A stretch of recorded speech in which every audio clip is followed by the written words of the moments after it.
émission bi Agora.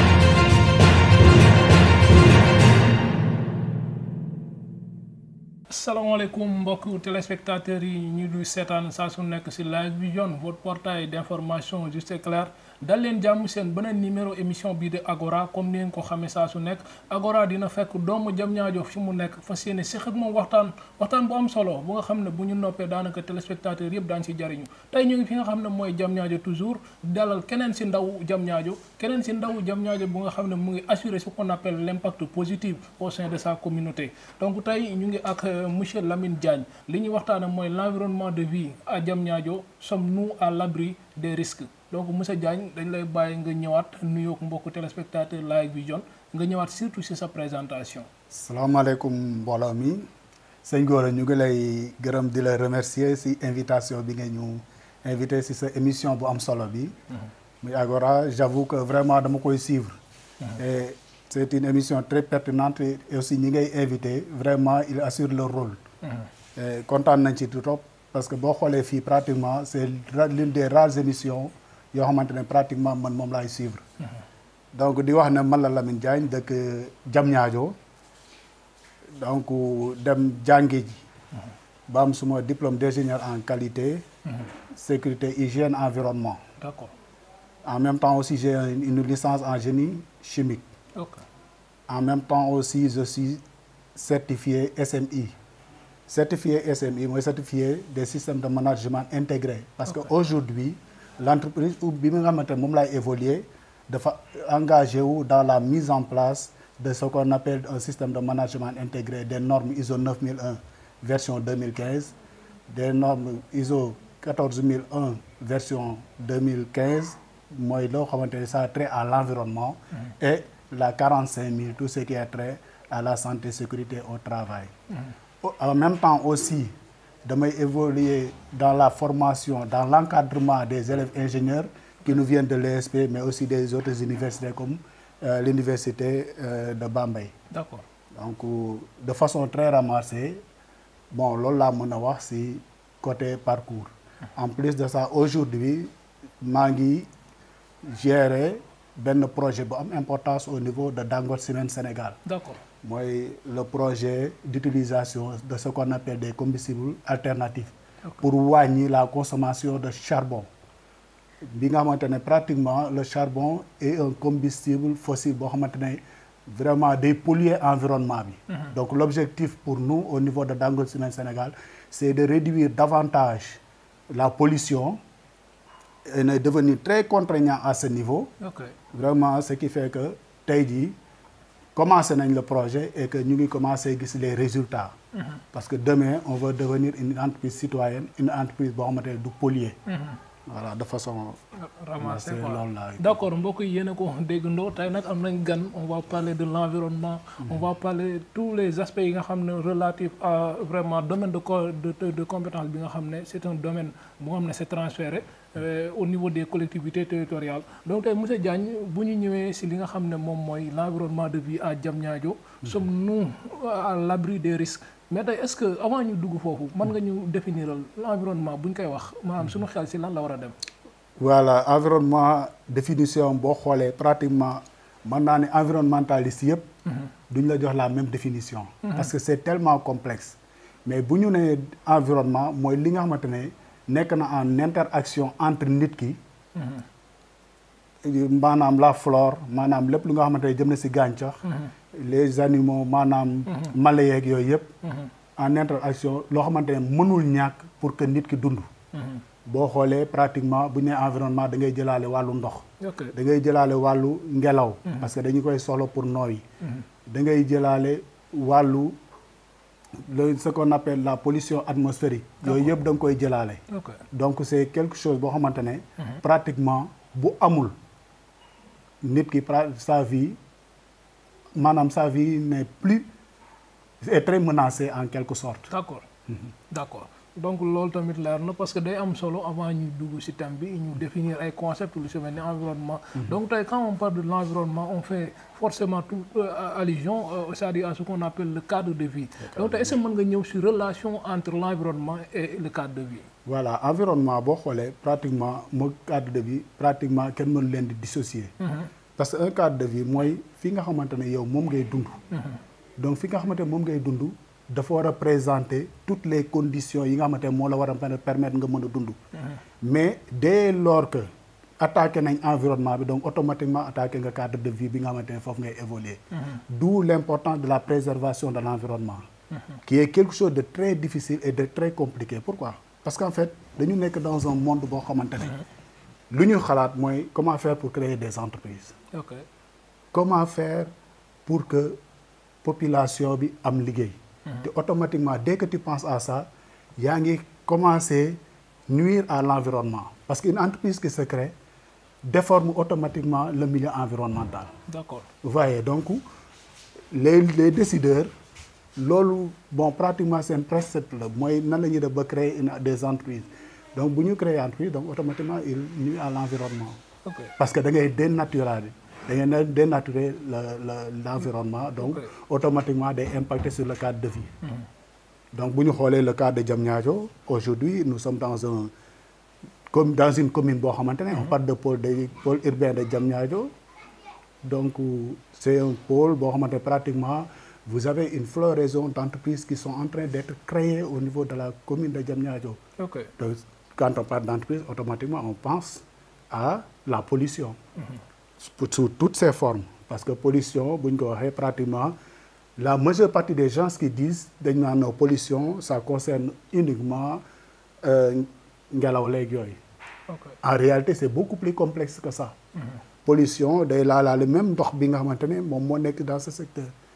bi nga xamante ne moom moo nekk si entreprise yi déjà bu ñuy lors de la production il y a des eaux usées yoo xamante dañ koy libérer. Est-ce que eaux usées yooyu ñu ngi koy traiter comme cela se doit.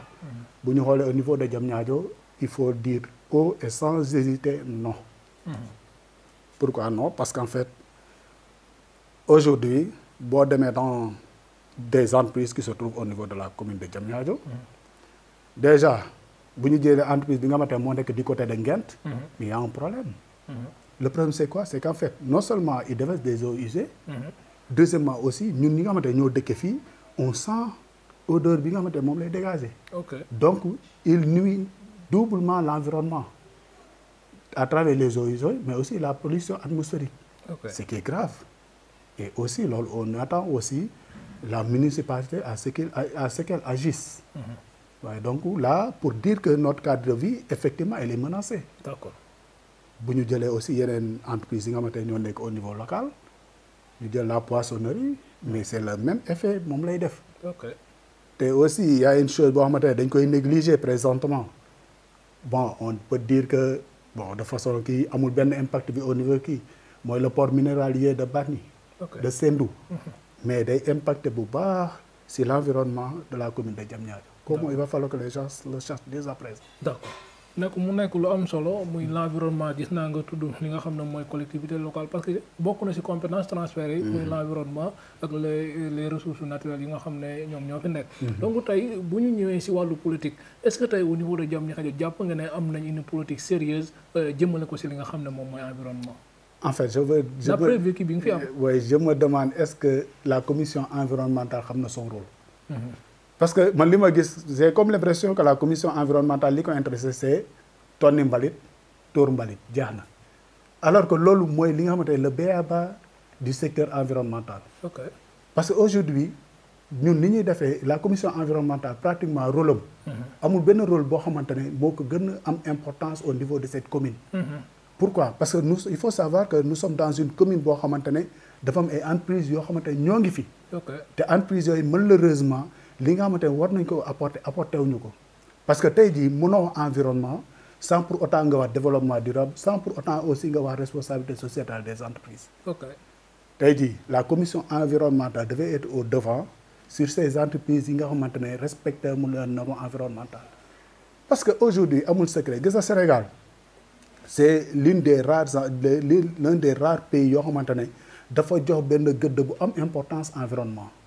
boo xoolee d'ailleurs ça y a des normes yoo xamante ne dañ ko mettre en place juste pour lutter contre la dégradation de l'environnement.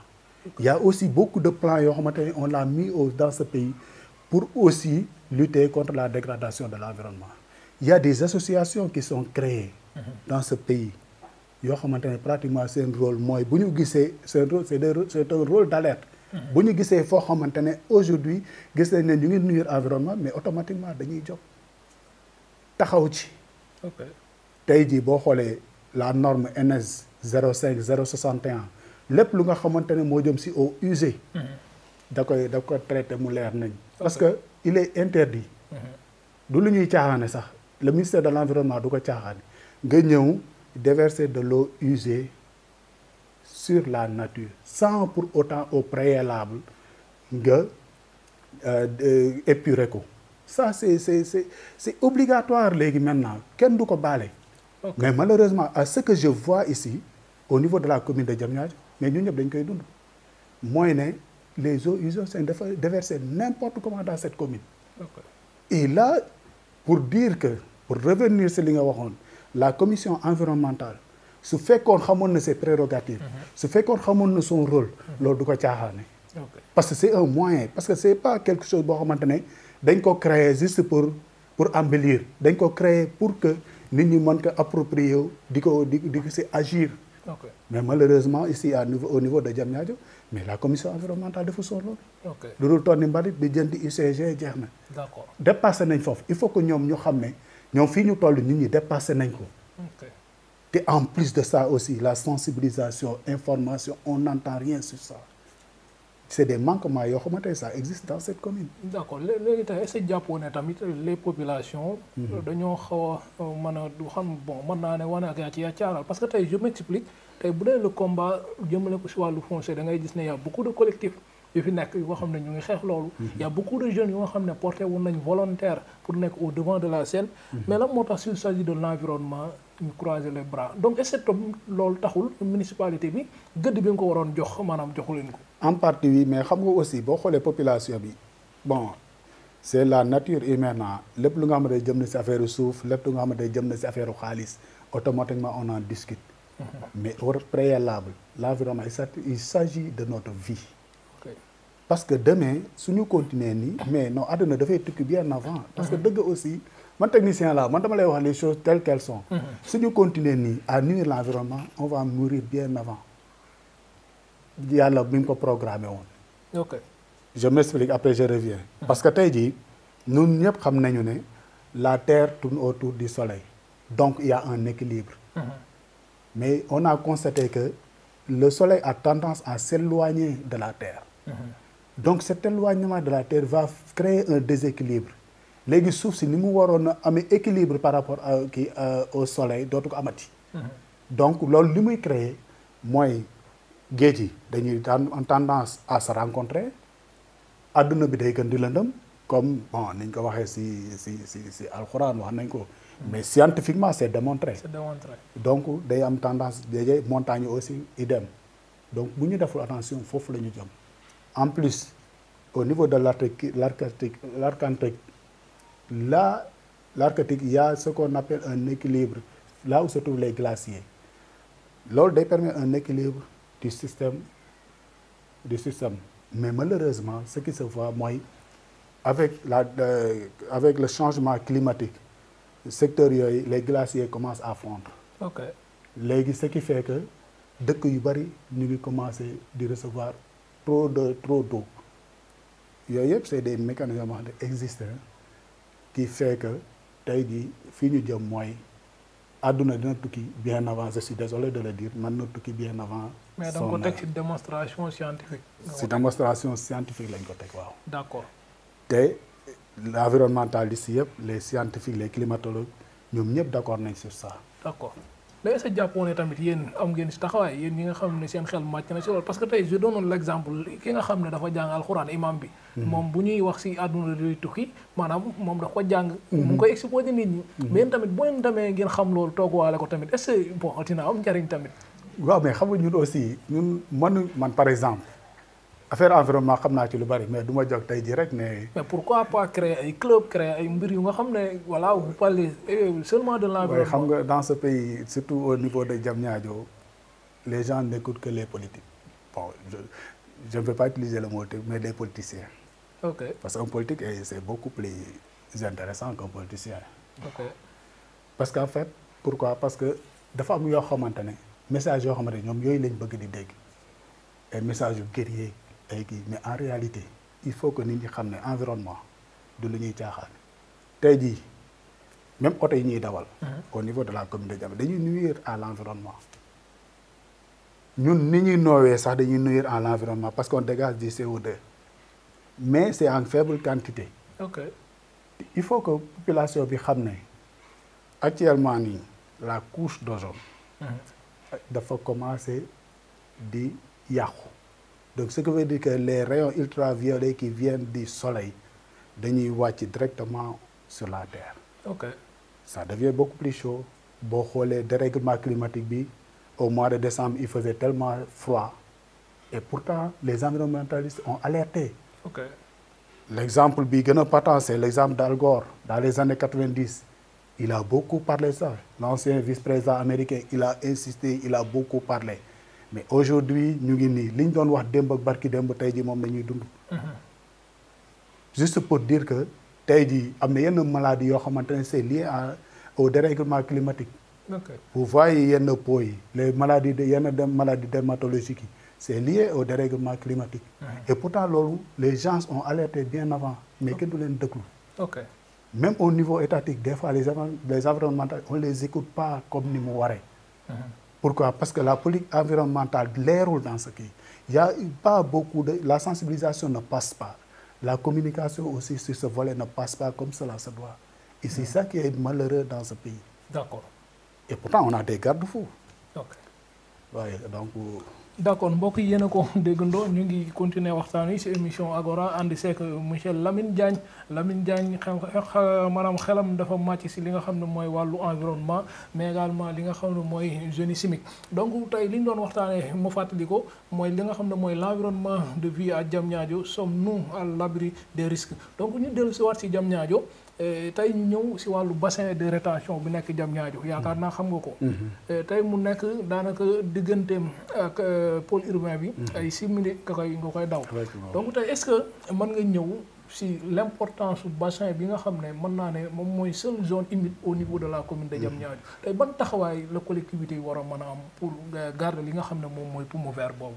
D'abord pour dire l'importance des bassins de rétention aujourd'hui man gëmma inondation parce que damay toog ak samay collègues damay discuter ñoom ci côté boobu ma ne que tey jii bu ñuy taw di jooy inondation dama naan non mais ñun benn pays lañ nekk pour man le fait que muy taw bu bari c'est une chance pour ce pays mais malheureusement on est dirigé par des politiciens la différence bi may considérer comme entre politicien et politique mooy politique moom au moins il a une vision futuriste mais par contre un politicien moom objectif am mooy comment faire pour réaliser de façon très rapide ses objectifs ses ambitions alors qu'un politique il va beaucoup plus loin aujourd'hui Dakar inonde lan moo tax Dakar di inondé parce que les secteurs yi nga xamante ne c'est des secteurs inondables foofu la ñu dëkkee au niveau de Diamniadio aussi idem il y a des secteurs yoo xamante c'est des secteurs inondables donc da nga bokk ci ñi ne y a pas d'inondation mais par contre il y a l'occupation des zones inondables. léegi loolu expliquer ñu parce que damay dégg nit ñi di ko wax rek léegi dama koy expliquer. voilà pour mu gën a leer mooy dafa am secteur zone yoo xamante ne. secteur u ndox la. waaw quel que soit alpha bu tawee ndox mi dafay nekk. te en plus de ça il faut savoir que ndox mi am na possibilité parce que le sol est perméable. am na possibilité dem en profondeur. donc lépp lu teguwaat ci moom rek automatiquement day stagner là-bas. donc c'est des zones yoo xamante ne au lieu que ñu fay dëkk mais c'est des zones yoo xamante ne dañ ko waroon a viabiliser mënuñu ma comprendre au niveau de Dakar. au niveau de Dakar centre mënoo fa am des zones agricoles. alors que boo jëlee pratiquement tu prends Kër Massar mais Kër Massar on ne devait pas vivre là-bas. da nga jàpp ne bërëb bu ñu waroon a def mbay la. bu ñu waroon def mbay la. mais tamit li nga wax nii xanaa kon waa waxi naan Nimzatt ñoom bu ñu inondé waru ñoo wax. non waxi naan waa Rafin. voilà parce que pour yooyu tamit dafay mel ni day wax ne foofu bërëbu ndox la woon wala dara. non en réalité bërëbu ndox la woon. kon ñooñu daal waruñu wax dara jox waruñu fa dëkk. d'accord. c'est-à-dire que foofu gis nga tey jii imaginer. xam nga béyu ceeb. lan la soxla ndox. mais foofu waroon nañ fa mën a béy ceeb. ok. donc ñun ceeb bi nga xamante moom la ñuy importer. une centaine de milliards par an. mais loolu mënoon na régler une partie. c'est-à-dire que secteur yooyu bu ñu amoon des états. yoo xamante ne ñoom seen objectif mooy comment faire pour développer le pays. secteur yooyu yëpp doonuñu woon accepter ñi ñi dëkk fa. exactement. mais aussi il faut reconnaître aussi l'erreur des techniciens yi nga xamante ne ñoom ñooy kii à savoir les techniciens de l'urbanisme waruñu woon accepter yooyu. peut-être qu'ils ont été tordus la main par les politiciens.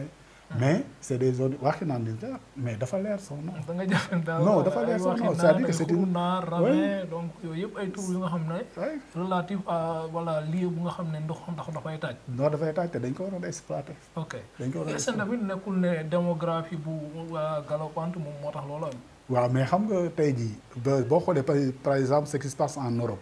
mooy dans un premier temps il y avait un moment boo xamante ne pratiquement européens yi c'était la ruée vers les villes citadines. mais aujourd'hui c'est l'effet inverse. Pourquoi? Parce que xam nañ ne pour que ñu mën a vivre. comme ni mu waree ils sont obligés de se déplacer. de quitter les villes pour aller dans les zones dans les villages et cetera. et c'est la meilleure des choses. waaye donc man mii di wax ak yow y a le bassin de la Somone. bi nga xamante ne. Le gouverneur moom moo géré le comité. L'objectif c'est quoi? C'est qu'en fait ñu def de telle sorte que zone yi nga xamante ne war na amoon ay bassin de rétention ñu identifier que partout au niveau de la région de Thiès dafay commencer Thiès dem ba Mbour ñu identifier kii yëpp c'est le gouverneur qui est le président du conseil. Maintenant léegi on est en train de travailler là-dessus. Pourquoi? Parce que xam nañ ne ñun fu ñu jëm nii. mooy ne ndox dafay manquer. d'accord. il faut que les gens sachent que tey jii. d'ici 2050. ndox day manquer drastiquement. alors que ndox moment bi muy manquer la population dafay gën a yokk. surtout en Afrique. boo xoolee tey jii ce qui se passe le conflit qu'il y a entre l'Égypte et l'Éthiopie. le Soudan aussi. pourquoi? Parce que Égypte moom pratiquement ndox bi muy am yëpp c'est sur le Nil. moom la koy kii. alors que le Nil mu ngi jëlee sa source au niveau de l'Éthiopie. Éthiopie dafa bëgg a def un barrage hydroélectrique à ce niveau.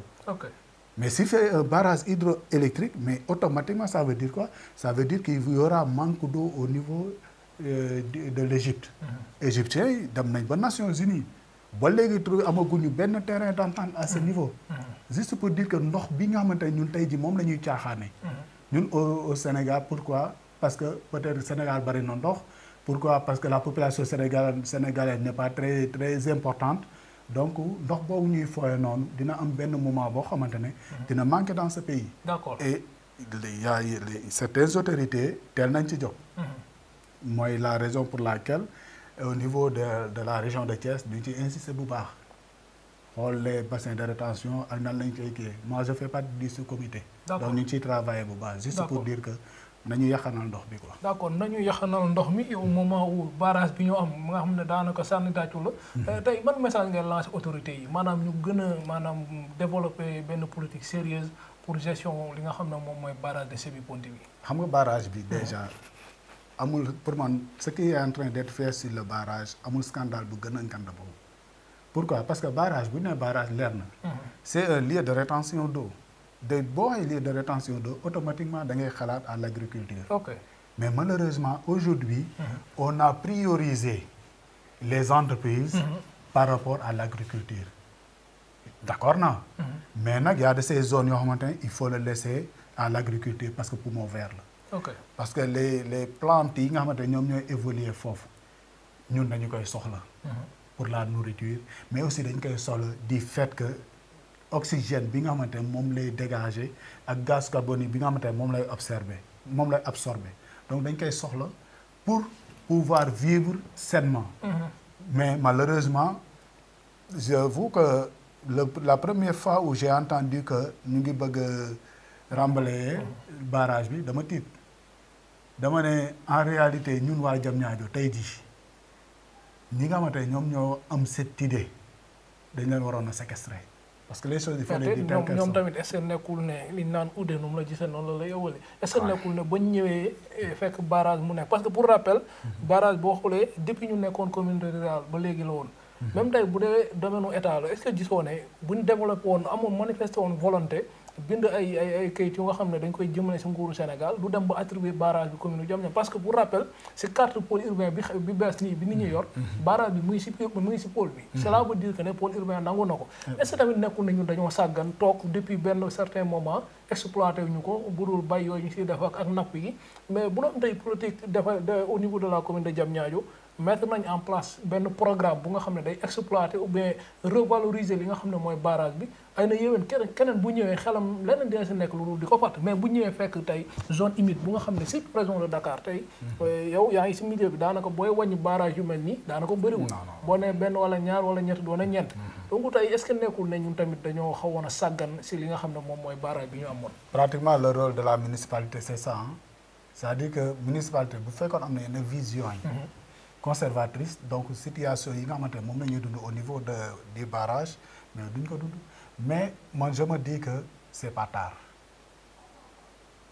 dans la mesure où que gis nga ñi nga xamante ne ñoo nekk au niveau du pôle les responsables on peut discuter avec eux bu ñu jógee foofu aussi il y a des directions qui gèrent tout ce qui est eau d'accord il y a des directions yu am important la DGPRE bi nga xamante ne mu ngi au niveau du ministère de l'eau et la DEEC ñaar yooyu bu ñu demee toog ak ñoom expliquer leen moi je suis sûr que ñii nga xamante ne ñoo jël décision ne dañuy def remblaiage barrage bi ils vont reculer parce que xam nañ ne effet néfaste yi moom mooy ëpp fuuf effet positif bi nga xamante ne moom la ñu yaakaar si barrage parce qu'ils veulent créer des entreprises à ce niveau mais quand ils vont créer des entreprises c'est presque la commune de Diamniadio qui va en pâtir parce que les inondations vont côté Déni Maligué côté Diamniadio tout Gent secteur yooyu yëpp dañuy inondé ça c'est sûr donc loolu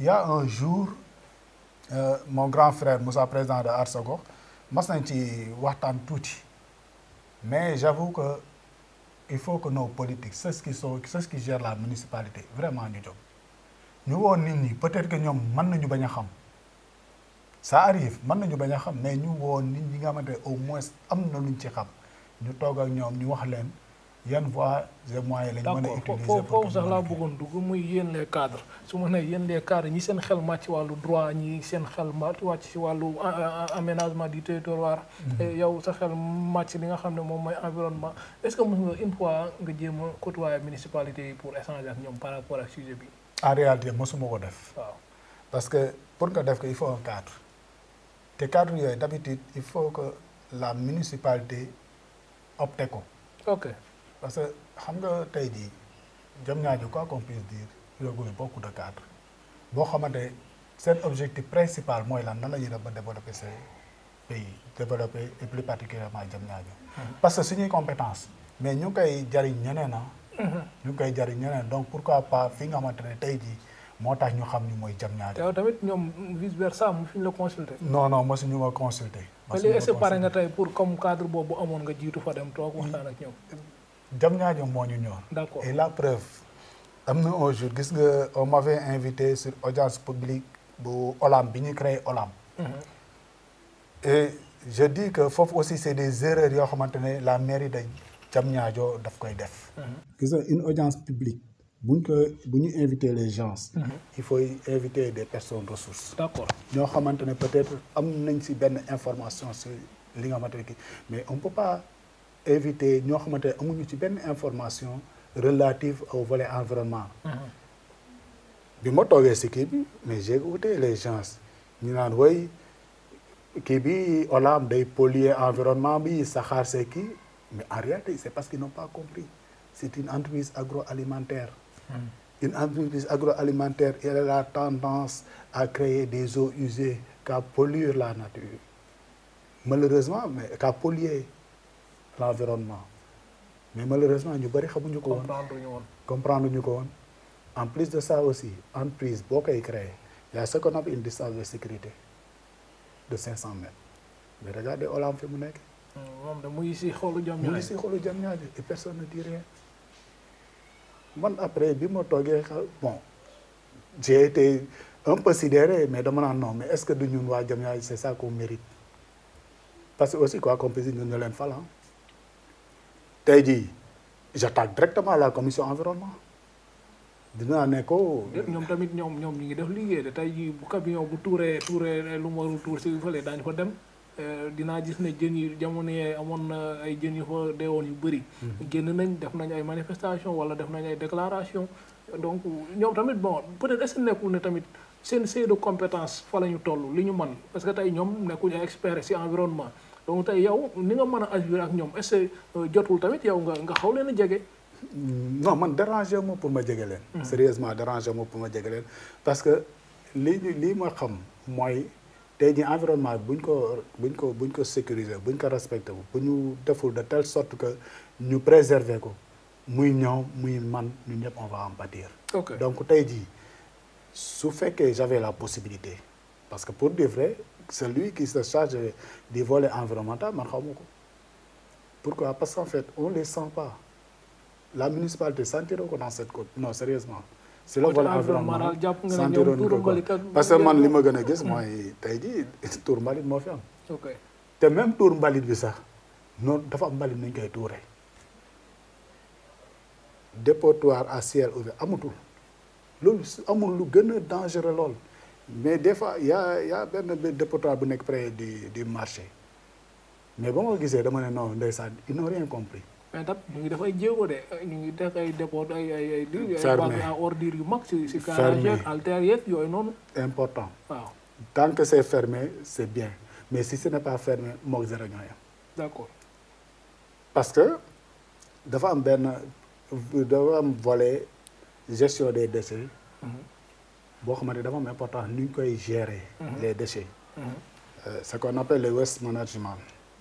tey jii normalement on devait conscientiser la population pour leur dire que boo amee mbalit nii la ñuy organiser mbalit yi. te mbalit boo am da nga koy takk boo ko takkee nga dugal ko si sa bac à ordures ensuite nga fermer ko parce que boo ko fermer moog zéro ñooy am da ngay polluer parce que tu vas envoyer une odeur nauséabonde boo xamante ne aussi day nuire à la santé de la population. D'accord. Donc tout ça aussi, il va falloir qu'il y ait une communication davantage beaucoup plus importante au niveau de la municipalité.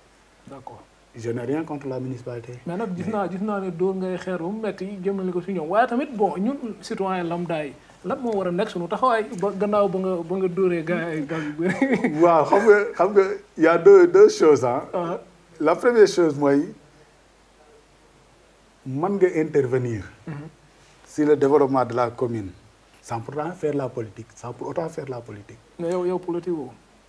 dama doon politique. dama doon politique. ok bon est-ce que jar na ma si sori. mais après loolu faaw nga ñëwaat parce que ni ma gisee ngay wax nii daa mel ni. waaw doon naa politique benn moment. mais après dama xaw a jël benn un petit recul. mais bàyyiloo yaa ngi ñëw. non bàyyiwuma. ok bàyyiwuma parce que am na si benn mouvement boo xamante ne maa ngi ci. d'accord. mais bàyyiwuma kii parce qu'en fait. gëm naa ne war naa mën a apporter un plus à la commune de Diamniadio. D'accord.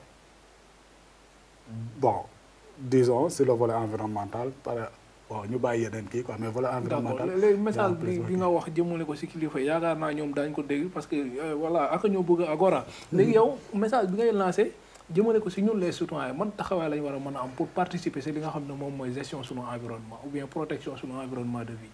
Première chose dafa am loo xamante ne dañ koy négliger au niveau de chez nous les populations. mooy tey jii en saison des pluies dañuy déverser suñu fosse yi ndoxu fosse yi dañ koy déverser si biti. mais loolu il va falloir que dès à présent qu'on arrête ça. D'accord. risque la bu mag a mag pour notre survie. D'accord. loolu première chose deuxième chose aussi il va falloir que bac à ordures yi nga xamante ne moom lañ mettre sur place. ñu koy utiliser. ñu am habitude di fa këpp am mbalit parce que tamit Sénégal da ngay gis bac à ordures amul dara mais si suuf si suuf si la ñuy kii loolu tamit et malheureusement loolu aussi citoyenneté la. problème de citoyenneté aussi dafa présenté wu à ce niveau. mais loolu lépp il suffit de conscientiser les gens et j'espère que avec cette émission war na am lu bari loo xamante ne war na mën a changer surtout envers nous la population. parce que il y a de ces choses yu bari on doit pas attendre la mairie. Et aussi ñu am habitude di dénoncer. parce que y a des secteurs yoo y a des directions yoo xamante ne seen rôle mooy lépp lu nga xamante ne teguwul day nuire environnement bi ñu taxaw si. par exemple man tey jii su may vider sama fosse d'or j'appelle waa service d'hygiène je leur dis que diw de mu ngi kii parce que da ngay boole pour pour préserver sa santé à lui mais aussi da ngay boole pour préserver ta santé à toi-même aussi. donc je peux dire que du boole peut-être que da nga koy dimbali waale sa bopp. yooyu aussi il faut que ñoom habitude boog bu ñu gisee loo xamante ne mën nañu lor am na loraange. mais ñu dénoncer que fi nga xamante ne foofu lañ ko war a dénoncer. d'accord population bi waaw ak ñi nga xam ne ñoo nekk sa kaw. très bien il va falloir que aussi population bi gën a am conscience loolu di coopérer avec surtout le service d'hygiène. en plus de ça aussi. population bi waratuñ xaar dara. li ñu war a def mooy tey jii lépp lu nga xamante ne jëm na. si gérer mbalit sa kër boo ñëwee boo dajalee sa mbalit ba pare wutal loo ko takkee oto mbalit bu ñëwee nga def ko ci ou bien nga déplacer aussi bac à ordures yi. loolu moom je pense que bu ñu ko defee dina doon loo xamante ne dina ñu permettre ñu gën a mën a préserver suñu environnement. d'accord peut-être laata ñuy jeexal tamit il faut que ñu ñëw parce que mënuñu wax environnement sans pour autant parler de la santé. donc loolu tamit day baax nga ñaaxaat nit ñi. bon relation bi am diggante l'environnement ak la santé maanaam lan la ñu war a mën a préserver li nga xam ne mooy environnement bi ngir taw yenn jàngoro yeeg yooyu loolu mën nga si ñëwaat. waaye par exemple mën nañu jël benn y a un centre au niveau de Dakar. mooy le centre sur la qualité de l'air. pourtant chaque fois quand l'atmosphère est polluée. dañuy envoyer des messages. d'information mais bu ñu envoyer des messages da ngay sentir ne population bi pour moom. c'est pas grave quoi en quelque sorte. à commencer par man mi. ils envoient des messages normalement première chose à faire le port de masque obligatoire deuxième chose le port de lunettes mais malheureusement on ne le fait pas duñ si bàyyi sax suñu xel alors que loolu c'est des risques de santé parce que day attaquer les poussières là ce que les gens ne quittent mais day attaquer ses poumons directement donc loolu c'est une nuisance l'odeur que nous respirons l'odeur nauséabonde qui nous vient des eaux usées mais c'est un risque pour la santé de la population. En plus de ça aussi il y a un problème dermatologique de la population. Okay. Donc tout ça et aussi avec le dérèglement climatique mais les cancers de la peau mais dafa gën a bari li waral loolu lépp c'est parce que dañu foyee suñu environnement jëluñu ko au sérieux aujourd'hui on est arrivé à un stade boo xamante ne mënatuñu reculer donc li ñu mën daal mooy ñu jéem a def de telle sorte que ñu jéem a wàññi ni nga xamante ne moom la ñuy polluer environnement bi si côté eaux usées si côté aussi pollution de l'air donc foofu aussi les entreprises ne sont pas en reste donc une bonne politique aussi de l'État daf si am solo ñu gën a insister gën a durcir parce que je suis du milieu nañu gën a durcir les sanctions bu ñu gën a durcir les sanctions les entreprises elles ont les moyens de respecter de préserver l'environnement.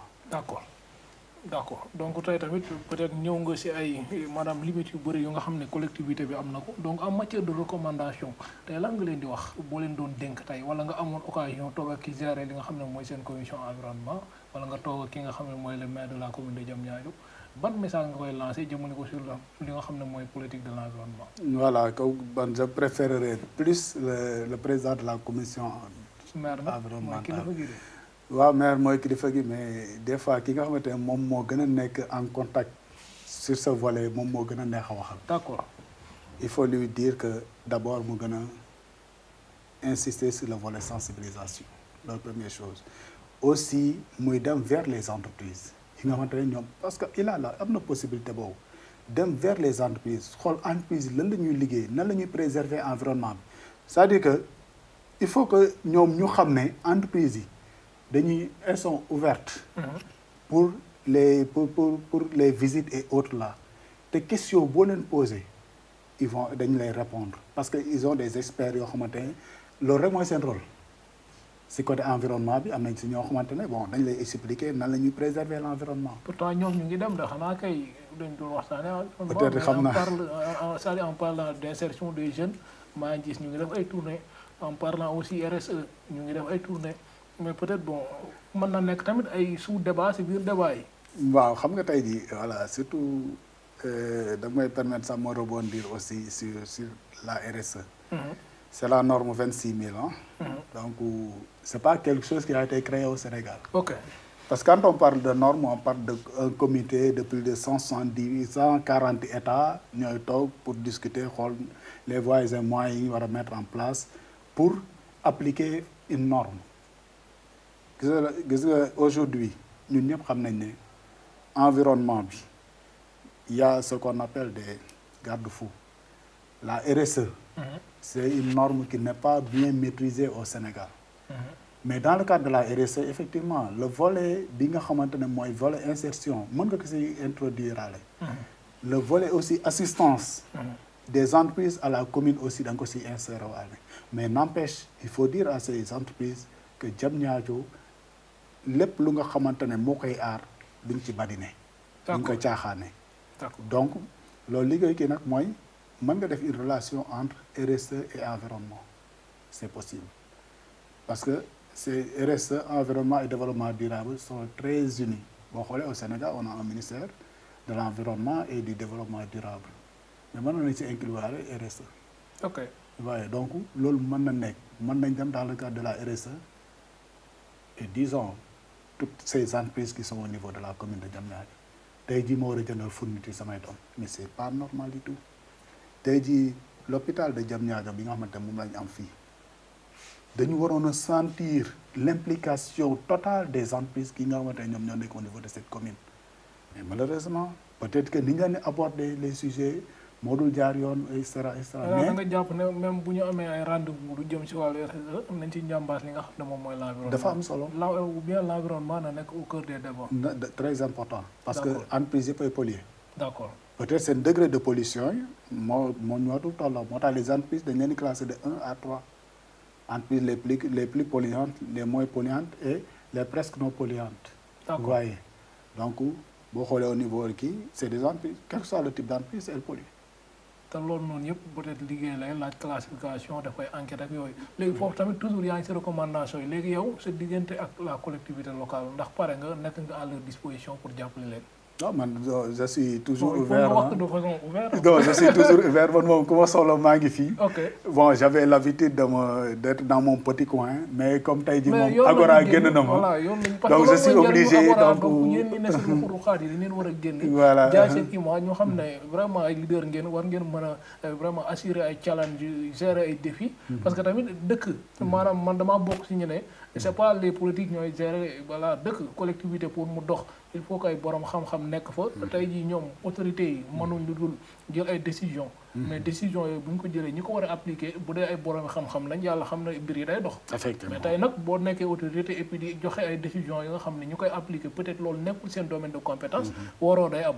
donc loolu moo waral Agora mu bëgg mettre en valeur les fils voilà de la commune de Diamniadio. pas de problème nous on est toujours disponible pour la commune de Diamniadio. donc loolu leer na amaana peut-être bon li ñu joxoon ci waxtu dafay jeex donc mbokk yi yéen a ngi doon suivre émission bii di Agora tey ñu nekkaat fi nga xam ne moom mooy Diamniadio comme ni ma ko waxee saa su nekk l'idéal c'est de mettre en valeur vraiment les fils de la commune de Diamniadio pour ñu participer ci li nga xam ne mooy redressement collectivité bi ñu bokk te kenn mënul xaajoo lépp ku nekk da ci bay waaram ba nga xam ne dina mën a ne cocc donc li ñu doon waxtaanee mooy l'environnement de vie à Diamniadio sommes-nous à l'abri des risques ki ñu doon dajal tey mu nekkoon monsieur Lamine Diagne waxtaan bu am solo la tey moom lañ amoon ak moom donc monsieur Lamine sûrement da ngay joxe sa kàddu gu mujj laata ngay tàggoo mbokku téléspectateurs yi ak mbokku Diamniadio ak mbokku àdduna. d'accord di la remercier vraiment si émission bi. J'avoue que c'est une émission que je suis donc kontaan naa trop.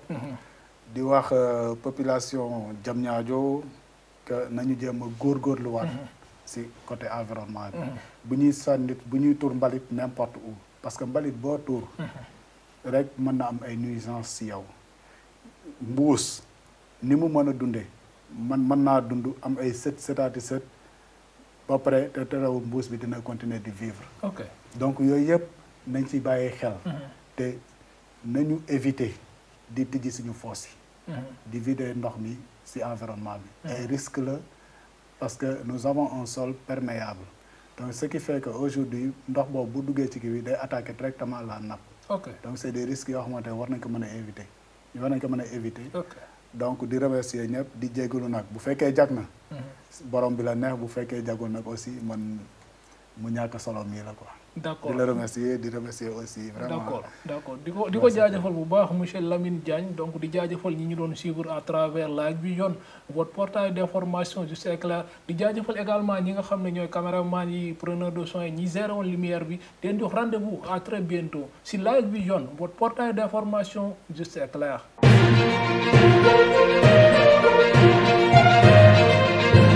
dal leen jàmm si beneen numéro émission bi di Agora.